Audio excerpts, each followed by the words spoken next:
Now, as gunshots echo across the wind-swept, snow-covered reaches of the wild Northwest, Quaker popped wheat and Quaker popped rice, the breakfast cereal shot from guns, present Sergeant Preston of the Yukon.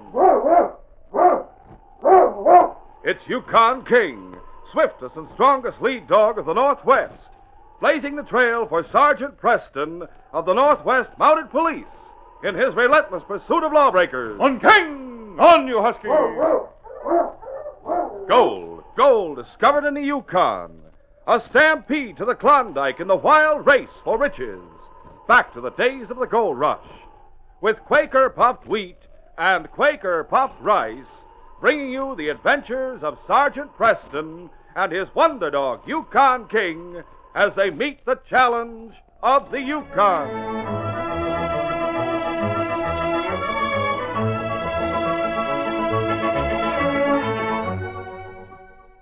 Even if you hate to get out of bed in the morning, I bet you'll be out like a shot for the breakfast treat that's shot from guns. Quaker popped wheat and Quaker popped rice. It's the best waker-upper there is. Try it tomorrow. And today, in a few minutes, get in on a terrific offer. A prospector's tent plus a genuine camp stove. Have paper and pencil ready.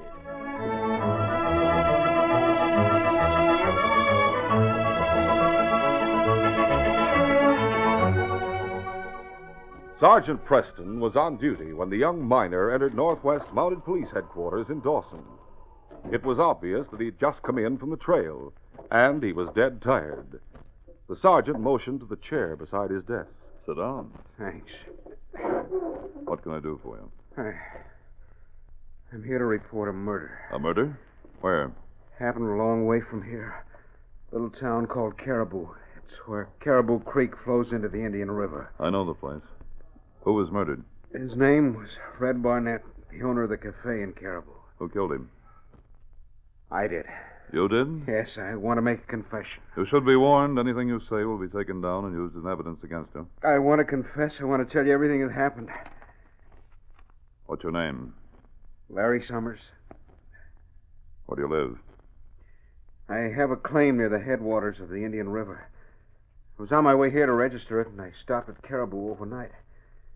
After supper, I walked over to the cafe. It was practically deserted, only 3 men there. The owner, Red Barnett, a man with a black beard, his name was Jonathan Steele, and an Indian they called Charlie.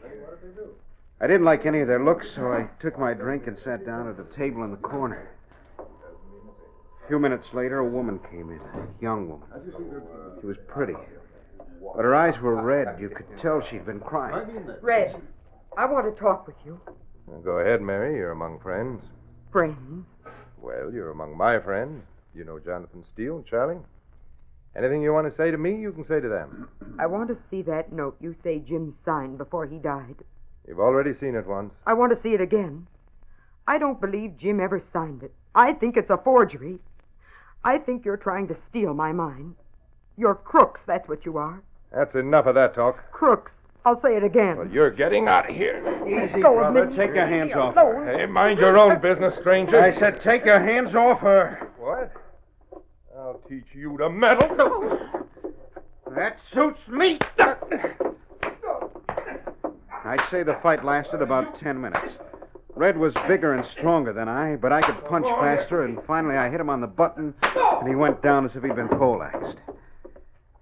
Well, Steele and the Indian carried him back to his living quarters at the rear of the cafe, and I took the girl out to her sled. She told me her name. Let's have it. Mrs. James Corwin, Mary Corwin. Where does she live? Cabin on Indian Creek, near the Last Chance mine they'd been talking about. She told me all about her husband being killed in a cave-in, and I told her that I'd do what I could to help her out if she went to law about the note. Then I went back in the cafe and found Jonathan Steele waiting for me. Well, mister, you're in trouble. You can't make any trouble for me. Charge me with assault if you like, but Mary will testify that Red swung first. The charge isn't assault, it's murder. Murder? Red Barnett is dead. But that's impossible. A punch on the He jaw. had a bad heart. The punch and the fall were enough to kill him. Is there a doctor in town? No. there's nothing a doctor can do for him. He's dead. Is there a police officer around? In Caribou, the nearest police office is in Dawson. Well, what's to be done about it? Shall I go there and give myself up? You know, it's a shame you should be charged with murder. Red had no right to get rough with Mary. He did hit you first. It's a shame we can't forget about the fight completely. Who knows? Red might have died anyway. But as it is... Mary would never testify against you. That leaves the Indian Charlie and myself. How much money do you have on you? Money? Why, are you suggesting... I'm not suggesting anything for myself. But for $500, Charlie could be persuaded he never saw a fight in here tonight. And I could tell the people in town Red died during the night of a heart attack. You'd do that? To give you a break? Of course I would. I'd do it in a minute if it weren't for Charlie. Why, I don't have $500. A little over $300, that's all. You stay here. I'll have a talk with him. Well, Sergeant, Steele came back in a few minutes and told me it was all right. Charlie could be bought for $300. I gave him the dust and left town the same night.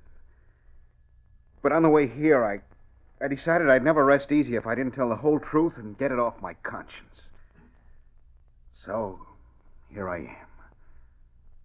I suppose I'm under arrest. You're in custody. But there's a great deal that must be done before any charge can be placed against you. What, Sergeant?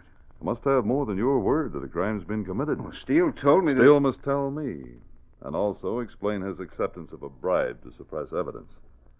Since there's no doctor in Caribou, I must take the coroner with me to examine the body of the deceased and establish the cause of death. You're going to Caribou? Of course. You'll stay here tonight, and tomorrow you'll travel with us. We'll leave the first thing in the morning. Doc Monday, the coroner, drove his own team, hoping that he wouldn't be detained long in Caribou. As a result, the party made good time. Reached Mary Corwin's cabin on Indian River the evening of the second day. We'll stop here and question Mrs. Corwin before we drive into town, Doc. Suits me. If Steele kept his word, she may think Red died during the night after the fight. Or she may not even know he's dead. We'll see. Let me do the talking. Right, Sergeant.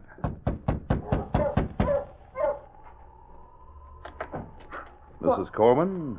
Yes. Sergeant Preston, Northwest Mounted Police. Larry, they've caught you. May we come in? Oh, of course. This is Dr. Monday, Mrs. Corwin. How do you do, Doctor? How do you do, Miss Corwin? We're here to investigate the death of Red Barnett. I know. Jonathan said he was going to notify the police. But it wasn't Larry's fault, Sergeant. Red started the fight. You can't call it murder. What gives you the idea Larry might be held responsible? Well, Jonathan accused him. I thought he sent word to you by Charlie. Did Jonathan tell you that Barnett died as a result of the fight? Yes. He said Red never recovered consciousness, that he died a few minutes after I left the cafe, and that after Larry found out about it, he ran away. So he took my money and then double-crossed me. As I understand it, Mrs. Corwin, you came to the cafe... Sergeant Preston questioned Mrs. Corwin, and her story was substantially the same as Larry's, until the sergeant had progressed beyond the night of the fight. When did you learn that Barnett was dead? The following day, I drove into town for supplies. Did you see the body? Not exactly. Now, what do you mean by that? Well, when I heard the news, I went to the cafe. Jonathan and Charlie were there. They'd made a coffin, and it was nailed shut. When did the burial take place? There wasn't any burial. Oh, you mean the body's still at the cafe? That simplifies my work. No, that isn't what I mean. As I understand it, Charlie took the body to the old Indian pyre in the forest and burned it. That does it. I've made this trip for nothing. Sorry, Doc. Well, so have you, for that matter. If I can't certify death was caused by violence, you have no murder charge. I'll have to go through with the formalities, take the testimony of everyone who saw the body before the coffin was closed. Everyone? That's just Jonathan and Charlie. You sure? I'm positive. You never saw the body, Larry? No. And we have only Jonathan and Charlie's word that Red Barnett's dead. Mary, after the fight, you saw Red lying on the floor. Was he breathing? Why, I don't know. Larry? He was still alive then. He turned his head and groaned. Doc, suppose you and I pay this funeral pyre a visit this evening. Perhaps we should. Will you take us there, Mary? Of course. Yes. There may be some work for me to do after all. There should be some evidence of something. All right, Doc. Let's go. We'll continue our adventure in just a moment.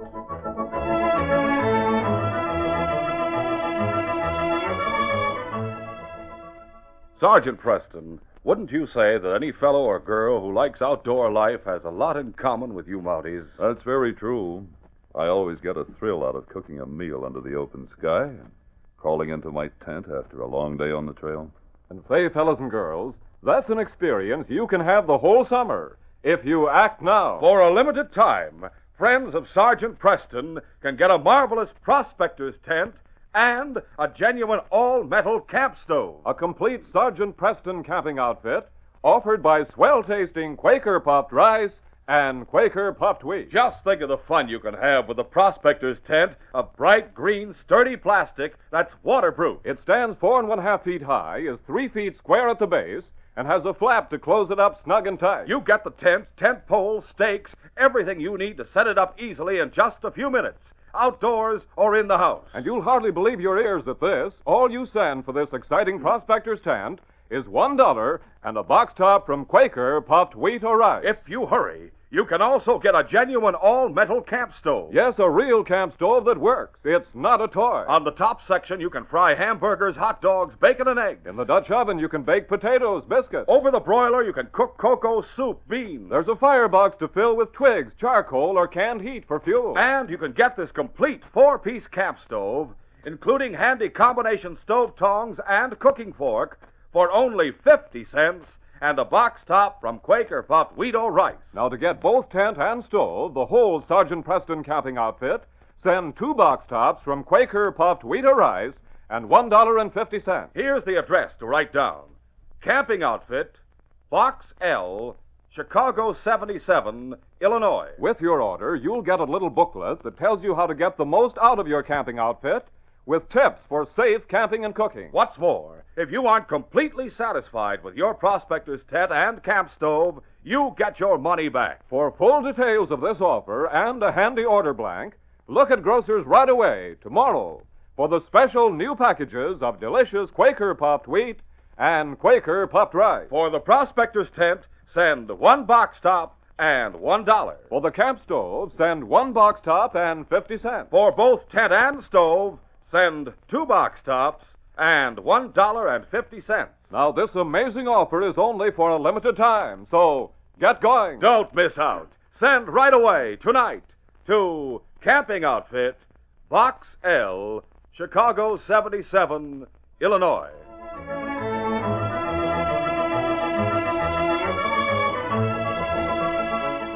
Now to continue. As the ghostly reds and greens of the northern lights flashed across the sky, the doctor climbed to the top of the rock which served the Indians as a funeral pyre. There was evidence of a recent fire, and the doctor examined the ashes. At last, he climbed down to where the sergeant and the others were waiting. Well, Doc? Here. Well, these are nails. That's all I found, outside of a few pieces of charred wood. And your conclusion is? That someone may have burned a coffin up there during the past week. But there was nothing in it. You're certain? Absolutely. It's late now. We'll take you home, Mary. Then Doc and Larry and I will drive into town and get rooms at the inn. I'll see Jonathan Steele tomorrow. The following morning, the sergeant made inquiries, and then he and King walked down the main street toward Jonathan Steele's cabin. They saw a man come out of the woods at the far end of town who also seemed to be heading for the cabin. The sergeant placed a restraining hand on King's head. Easy, boy. They waited a few minutes until Steele had entered the cabin, and then they continued on to the door. This is it. Sergeant Preston, Northwest Mounted Police. Sergeant Preston? That's right. May I come in? I have some questions. Surely. Take the chair by the stove. I'll build up the fire. All right. My questions are about Red Barnett. When did you get here, Sergeant? Last night. And you're stopping at the inn. I see. They told you what happened. The proprietor told me all he could. You've accused a young miner of murder. Well, now, Sergeant, I'm not sure I went that far. But if I did, I withdraw the accusation. You do? There was a fight, but Red started it, so the most Larry Summers can be charged with is manslaughter. Oh. Did you get rid of the body in order to earn the money Summers gave you? What? He's made complete confession, and he's testified that he gave you $300 to hold your tongue. No, that's a lie. Why did you have the body cremated? Why, because it's impossible to dig a grave when the ground is frozen hard as a rock. That's my only reason, and it's a good one. If you want to prosecute me, go ahead. I'm not the prosecutor. I'll see what he thinks of your reason. However, before I can make a complete report to him, I must have more information about the dead man. Do you have his papers? They're right here. In this folder. If you please. Yeah. There aren't many, as you see. Note signed by Jim Corwin. That figures in the case. I haven't heard the details of Corwin's death. How did it happen? The last chance is an old mine. One of the old tunnels collapsed on him, that's all. And if Mrs. Corwin can't pay this note by the 1st... I shall attach the mine in the name of Red's estate. Who inherits the estate? I do. Here is his will. Oh, yeah. All my property, both real and personal. There isn't much. A few thousand on deposit with the Yukon Trading Company. What little I can get for the cafe. Some gold dust in the safe. And the mine. More than likely the mine. Which could be worth a fortune. It wouldn't bring much at the present moment. But you're Red's only heir. Why not? I was his only friend. I see. Well, that seems to be all for the moment, Steele. Thank you for your cooperation. What are you going to do? About what? Well, about Summers, about Red's death. Doesn't seem to be much I can do. Yes, well, that's exactly the way I figure it. Well, good day, Steele. Come along, King. Goodbye, Sergeant. Now, King, you and I are going to take a walk in the woods. But just in case Steele is watching us, we'll go back to the inn first. From the rear of the inn, the sergeant and King circled through the woods to the point where they had seen Jonathan Steele leaving it. There, the sergeant pointed to the fresh tracks in the snow. At the scent, boy. We're following his back trail. King understood and led the sergeant on, deep into the forest. Half an hour later, as they neared a clearing, King growled. Through the trees, the sergeant could see a small cabin. There was a man outside it chopping wood. The man had red hair. Quiet, boy. That must be Red Barnett, and Jonathan Steele must have been here this morning. What we have to find out is why they want the world to think Barnett's dead. The sergeant and King returned to town and found a note from the doctor waiting there. Mary Corwin's been here. There's a man at her cabin badly wounded. I've gone to take care of him, and Larry's with me. The last chance mine, King, and a wounded man there. That's something we have to investigate. The team was harnessed with King in the lead, and the sergeant drove down the Indian River to Mary Corwin's cabin. Mary heard the dogs and opened the door. Good morning, Sergeant. Hello, Mary. Who's the wounded man? His name is Hank Smith. He used to work for Red, but he left Caribou about 2 weeks ago. That was when your husband died. Hank left shortly afterward. That's so? How badly is he wounded? The doctor can tell you more than I. He's in the bedroom. Was Hank conscious when he got here? No, I heard someone groaning outside. I found him lying in the snow, shot through the chest. I got him inside, did what I could in the way of bandaging him, and then I went for the doctor. Let's have a look at him. Hello, Sergeant. Hello, Larry. Has he been talking any? Not yet. The doctor's giving him a hypodermic. I see. How about it, Doc? It's serious. Any chance of his talking? Enough to tell us who shot him? He may come out of it a little now. I've removed the slug. It's on the table. Oh. Could be from a rifle. That's my guess. Mary, Yes, Sergeant. do you know this man well? He isn't a friend. I've never liked him, but I've known him ever since Jim and I came here about a year ago. Any idea why he left town? No, nor why he's come back. He just disappeared.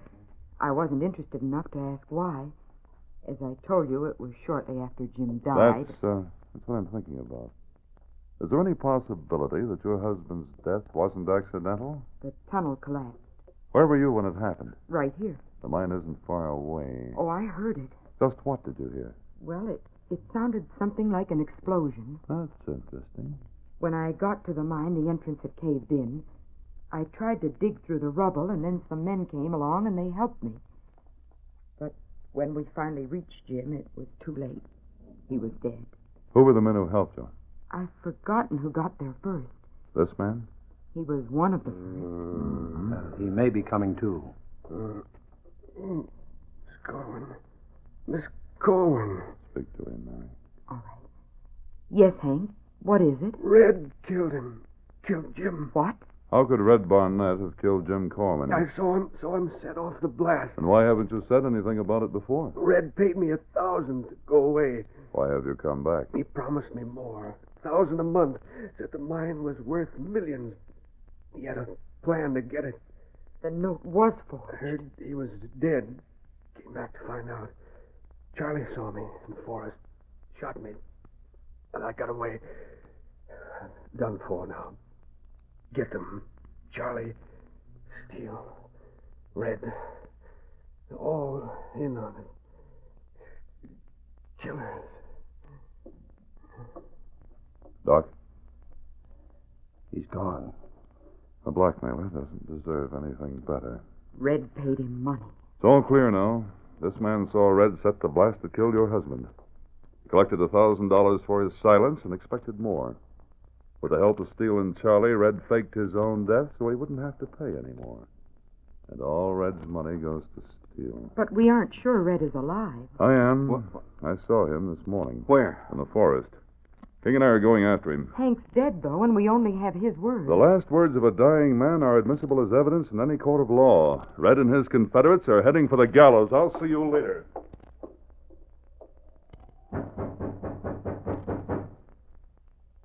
Red Barnett made sure who was knocking before he opened the door of his cabin. Charlie, why have you come here in the middle of the day? Hank, come back. Oh, what of it? Him find you. No, there's not a chance. One time him live this cabin. Me see him in woods. Come this way. Me shoot. You killed him? Me hit him. But him run. Get away. Well, do you think he made it back to town? Maybe so. Me afraid go close to town. And a good thing. You better clear out. Where you want Charlie go? It doesn't matter. You've shot a man. And if they find you, they'll put you in jail. When we see Hank, me afraid him come back. Tell about Jim. Keep mind at that. Yeah.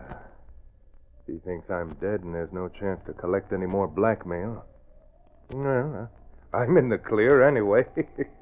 I'm dead. You're under arrest in the name of the Crown. You're covered. Drop your gun belts. Sure. I'll take them. But what's the idea? What do you mean I'm under arrest? The charge is murder, Red, and Charlie is under arrest as your accomplice. Murder? Why, it's more like suicide, isn't it? I've only killed myself. We have Hank Smith's word you set the blast that killed Jim Corman. You faked your own death so you wouldn't have to pay Hank any more blackmail. Well, if you'll take that polecat's word I'll against... take the word of a dying man before yours any day, and so will a jury. You're going to jail. So is Charlie, and so is Jonathan Steele. You may be wrong about that. Get him, Steele! The sergeant saw the shadow at the window and dropped to the floor just as Steele fired into the cabin. The sergeant fired back, and the man at the window clutched his shoulder. Guard these men, King. The sergeant threw open the door, but Jonathan Steele was crumpling slowly to the ground. It was the work of a second to pick up his gun. The sergeant stepped back into the cabin where King was holding Red and Charlie at bay. The sergeant called the two men to the door. Over here, you two. Now bring him in here and put him on that cot. All right. Sure. Steele was brought into the cabin and Red bandaged his shoulder. Then the three men were marched back to Caribou. A week later, they were in Dawson. In jail, and on the day they were indicted for murder, Larry Summers met Mary Corwin and Sergeant Preston outside the courtroom. It's all settled, Larry. The note Red held has been declared a forgery. Which means the mine is yours. I'm free to sell it. Well, why should you? Well, I can't work it myself. How about me working it on shares? Why, Larry, that would be wonderful. But it'll be some time before the mine starts paying. I don't mind waiting. All right, Larry. You've been a good friend. I'd like to have you as a partner. Then everything's settled. As far as we three are concerned, at any rate, I'd say this case is closed.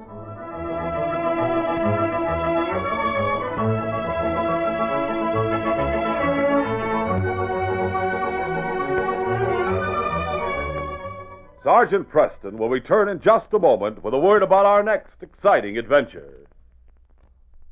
Boy, oh boy, the tender crispness and toasty nut-like flavor of Quaker popped wheat and Quaker popped rice really hit the target for taste. Cover 'em with milk or thick yellow cream, and sliced bananas or other fruit like fresh strawberries. And there's a mouth-watering breakfast treat you just can't beat. Enjoy it soon. How about tomorrow morning? And say, better hurry to get the special new packages of Quaker popped wheat and Quaker popped rice at grocers now. They give full details of the terrific offer of a Sergeant Preston camping outfit. Don't wait a day, an hour, to send for your new waterproof prospector's tent. Made of sturdy plastic and ready to set up outdoors or indoors. Complete with poles and stakes for only $1 and a box top from Quaker popped rice or wheat. Hurry also to get the 4-piece all-metal camp stove to cook hot dogs, bake potatoes, fry eggs. A genuine camp stove for only 50 cents and a box top from Quaker popped wheat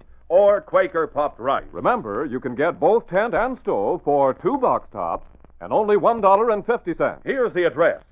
Send to Camping Outfit, Box L, Chicago 77, Illinois. And shake a leg so you can get your prospector's tent and camp stove before anybody else does in your gang. Send right now, tonight, to Camping Outfit, Box L, Chicago 77, Illinois.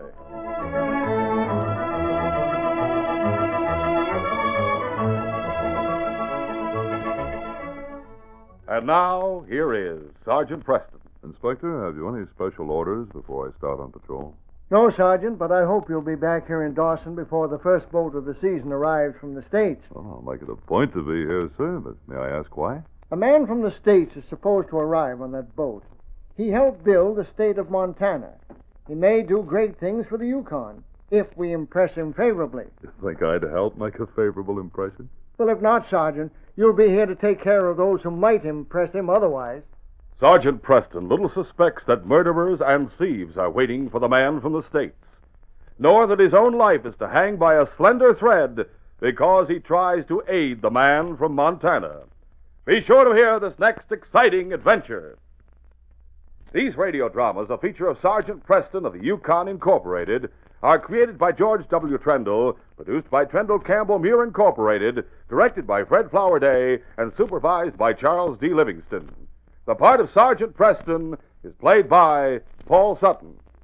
Sergeant Preston of the Yukon is brought to you every Tuesday and Thursday.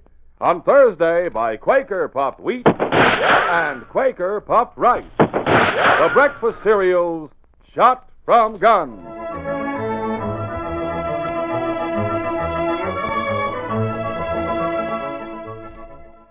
Only Quaker Pack-O-10 has wheat and rice shot from guns. That's Quaker Pack-O-10, a regular cereal pantry. 6 different delicious, ready-to-serve cereals. 10 crisp, fresh individual servings. At breakfast, you can take your pick of the pack. Have your own separate individual package. Enjoy a different cereal, extra fresh every morning.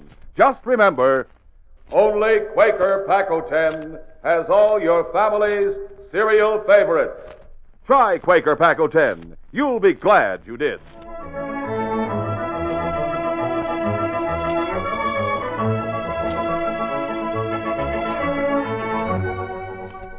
This is J. Michael wishing you goodbye, good luck, and good health from Quaker Popped Wheat and Quaker Popped Rice. So long. Listen tomorrow at this same time to the Green Hornet, brought to you by the drink that makes you feel fresh again, delicious Orange Crush. This is the Mutual Broadcasting System.